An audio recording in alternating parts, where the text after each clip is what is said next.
அகர முதல எழுத்தெல்லாம் ஆதிபகவன் முதற்றே உலகு. அகரம் ஒரு எழுத்து அல்ல, மூச்சின் முதல் அதிர்வு, அது திறக்கும் வாயில். மௌனத்தின் கருப்பை கிழித்து ஒலி பிறக்கும் தருணம். எழுத்துகள் எல்லாம் அதன் நிழல்கள்தான். அது போன பின் அவை வெறும் வடிவங்கள். ஆதி கோயிலின் சுவர் அல்ல, கண்ணுக்கு புலப்படாத ஒரு துடிப்பு. நாம் உச்சரிக்கும் ஒவ்வொரு ஆ விலும் அவன் மறைந்திருக்கிறான்.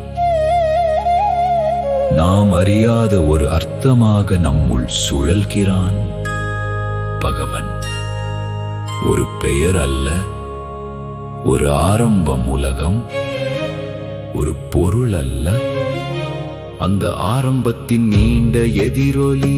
அகரம் திறந்த கதவிலிருந்து புறப்பட்டு சென்ற அந்த ஒலி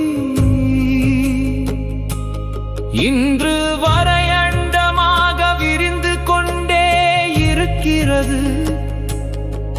அதை கேட்டவன் கவிஞனாகிறான், அதை உணர்ந்தவன் உயிராகிறான்.